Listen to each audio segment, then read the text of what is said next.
আমি মোহাম্মদ আজিজ শেখ, সরকারি বাংলা কলেজ আহ্বায়ক সদস্য। জুলাইয়ের যে আন্দোলন ছিল 16 তারিখ থেকে আমাদের আন্দোলন আমি মিরপুর 10 নম্বরে শুরু করি। তো ওইখান থেকেই 18 তারিখে আমি গুলিবিদ্ধ হই এবং 34শে জুলাই যখন আমরা অবস্থান করি, তো দুপুর টাইমে ওখানে অনেক গুলাগুলি হইতেছিল, বিকেলেও হইতেছিল।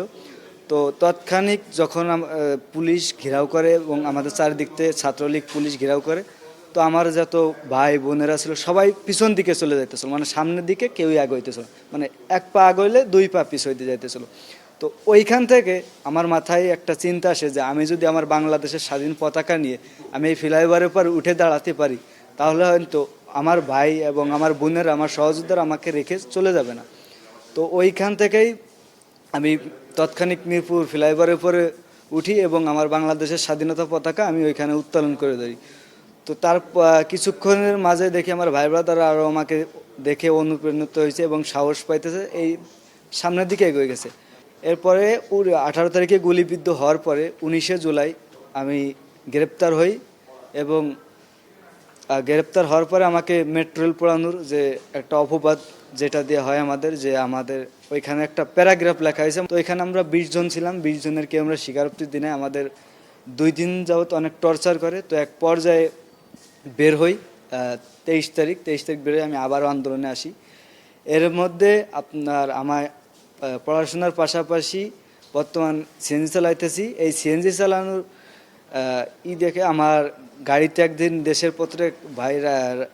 দেশের পত্র একটা নিউজ করে, এরপরে এনবিপি, এরপরে 71 টেলিভিশনের নিউজ দেখে অতিরিক্ত প্রেস সচিব আতিকুর রহমান রুমন ভাই দেখেন বিষয়টি, দেখে মাননীয় প্রধানমন্ত্রী জনাব তারেক রহমানকে জানান।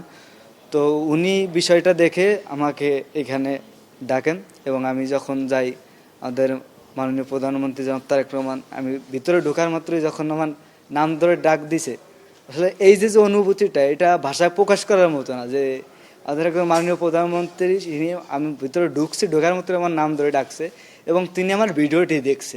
মাননীয় প্রধানমন্ত্রীর কাছে পতাকাটা আমার দেওয়ার একটাই ইচ্ছা ছিল যে আমি ছোট থেকেই আমি বিএনপিকে ভালোবাসি এবং আমি 2018 থেকে ছাত্রদলের সাথে সক্রিয়ভাবে ছিলাম এবং প্রেসিডেন্ট জিয়াউর রহমান এবং মরহুমা বেগম খালেদা জিয়া এবং বর্তমান মাননীয় প্রধানমন্ত্রী জনাব তারেক রহমান, তাদের যে একটা ধারাবাহিক আছে, আপনি দেখে থাকবেন আপনারা, যে জিয়াউর রহমান এবং মরহুমা খালেদা জিয়া তারা কিন্তু বিগত দিন ধরে স্বৈরাচারের বিরুদ্ধে আন্দোলন সংগ্রাম লড়াই করে গেছে।